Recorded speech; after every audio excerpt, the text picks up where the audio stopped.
Hi, I'm Kelly Holmes, the National School Sport Champion. By 2010, the government wants all children to spend 4 hours or more each week doing high quality physical education and sport, and schools have a big part to play in achieving that. It will take quite a bit of doing, but it is feasible.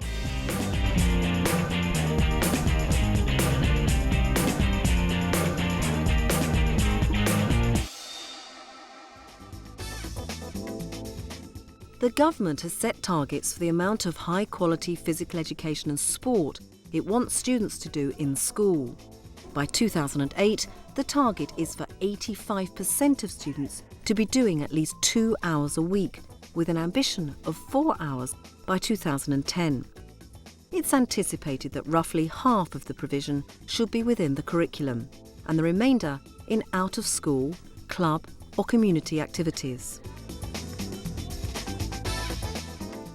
Well, I think our reaction to the 2+2 agenda was that we felt we were doing quite a good job as it was, but we needed to check it out and to check that we were given a good quality curriculum delivery and also an out-of-school hours learning package that complemented it and extended it. As one of the early schools to achieve sports college status, Manor School in Mansfield, where Barbara works, has a wealth of experience to draw on. The way that we actually plan our curriculum is obviously we need to meet the needs of the national curriculum, but then we also need to meet the needs of our students. We respond to what they say about activities, and we've redesigned the curriculum quite a lot in the last few years in response to what they've said they actually like and they don't like.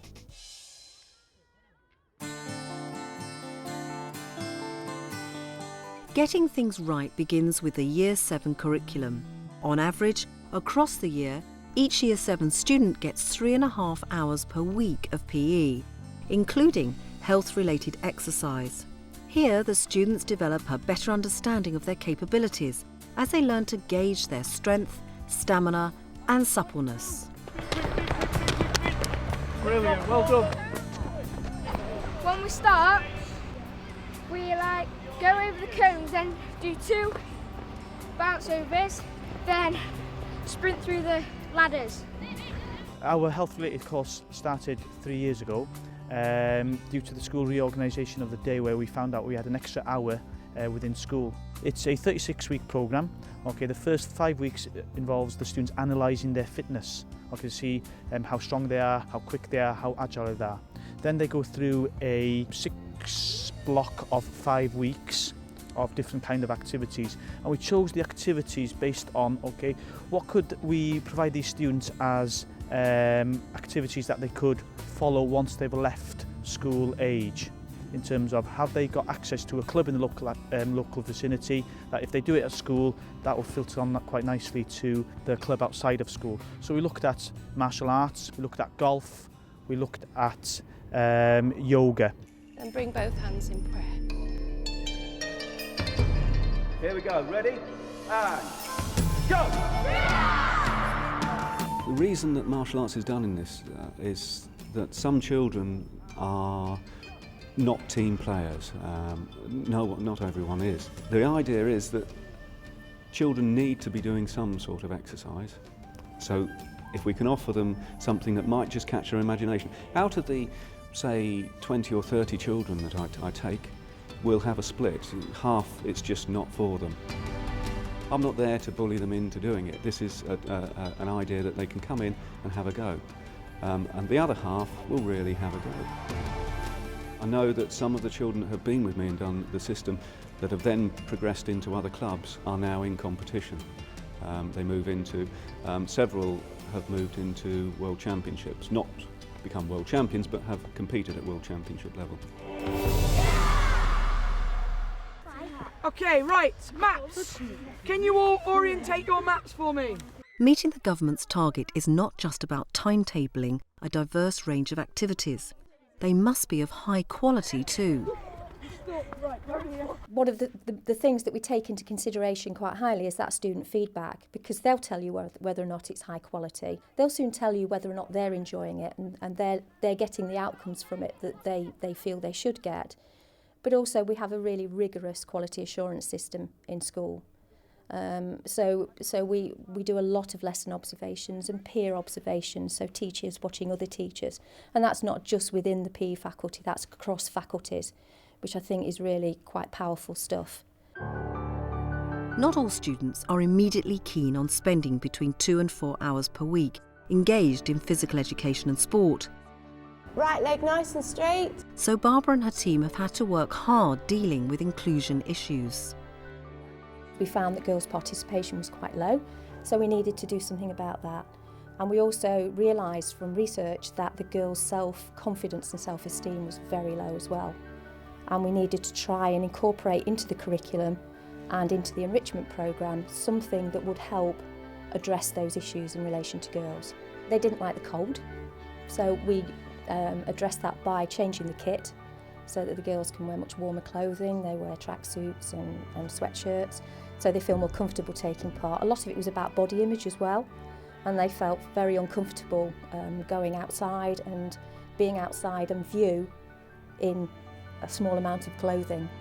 And they also didn't like some of the activities, more of the traditional activities.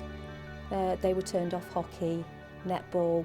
What we did was to look at some alternative activities. So we looked along the street dance, because they said they like dance, the more aesthetic activities, trampolining, etc., gymnastics.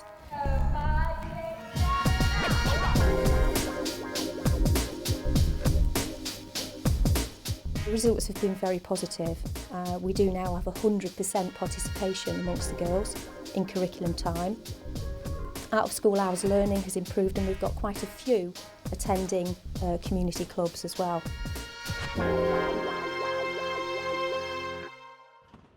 One group of girls was particularly hard to reach. They have been targeted through a lunchtime activity club. Monday Madness! The Monday Madness group is targeted pupils, mainly those with low self-esteem, perhaps those that haven't enjoyed PE before, that we invite to a club and they get to meet other people in similar situations. We teach them about respect, or they teach each other about respect, teach each other about how to get along in terms of health, healthy eating. We look at participation of sport, which sports they want to take part in. They are in charge of the club completely, so they've got a great sense of sharing ideas and making sure that everybody gets enjoyment from the club. Gymnastics, badminton, trampolining, volleyball, healthy eating, basketball.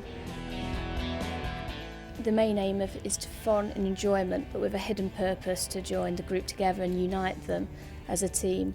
They are a group of girls that perhaps wouldn't have chosen to be each other's friends if they hadn't gone to the group. They're in different year groups, so it acts as almost like a buddying system. So you have pupils in year 7 bonding with year 11, and that's a great comfort to those coming into the school, that they've now got someone to hang around with at break time and lunchtime if they haven't found their group of friends of their own. Now they're a little bit more confident. There might be a couple of them in the same PE groups, which they feel automatically, actually I've got a friend, not only do I do PE out of school, but now I can actually do it in the PE lesson as well. We've addressed any issues in relation to girls, and they're pretty comfortable with what they're doing. What we're starting to talk about now is a Boys in Sport project. If you're talking about kids getting involved in physical activity, the hardest group to crack are without doubt the year 9s and 10s. Once they get beyond year 10, they can see the value of physical activity. But from year 9 to year 10, they're the hardest because they're much more self-conscious. One of the challenges we have is to provide them with activities where they will succeed. Boys have the opportunity to join an after-school rugby club. Rugby has a special team ethic, people working together, people feeling good about working together. At the moment, the youngsters that we've got that are going are improving their behaviour. One in particular is improving his behaviour dramatically.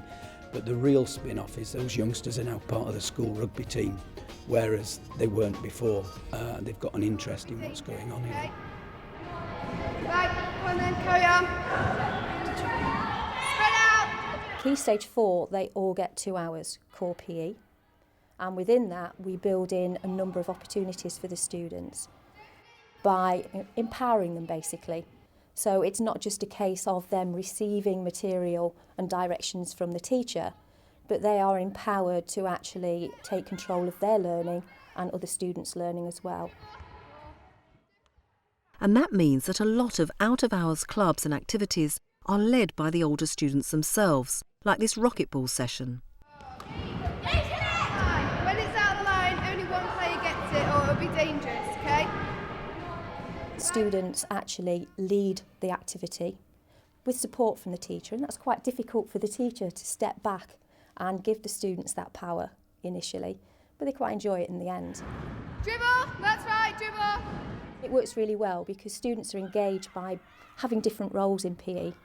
It's not just about being a performer. The government's 2-hour, 4-hour challenge is targeted at every student, including those with special needs. They too have their own club. I did a course that involved a variety of sports, and one of them was bocce, which for me was like the new football. It was just fantastic. And we introduced a lunchtime club.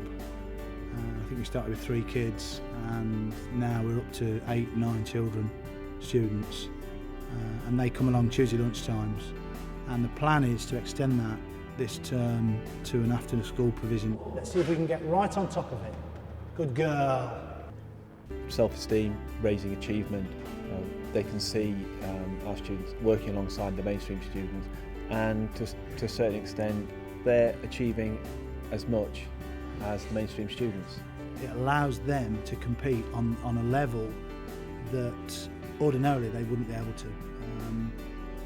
The group of students that I had at lunchtime would not, with any will in the world, make a school team for football, for rugby, for anything, but for bocce, 4 of those students that you saw today have competed in a tournament and taken silver medals. What do we think, guys?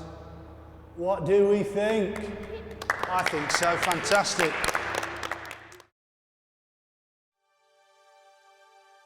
Manor School is meeting the government's 2-hour, 4-hour challenge by providing a broad range of core activities consistent with the high-quality demands of the national curriculum, but at the same time responsive to the aspirations and desires of its students. In parallel, there is a very active programme of lunchtime and after-school activities, where special attention is also given to inclusion issues. At every stage, opportunities are maximised for students to become involved with the community and clubs, many of whom meet on site in the Manor Sports Centre. So what advice can Barbara offer to other schools rising to the 2-hour, 4-hour challenge? I think it's looking for an opportunity. We found the opportunity through a reorganisation of the school day. As a specialist sports college, I suppose we've got an advantage because, you know, the staff see the power, and they've seen the power of sport. It's about physical activity, it's about getting engaged, and it's about enjoyment, and it's about commitment to what they're doing.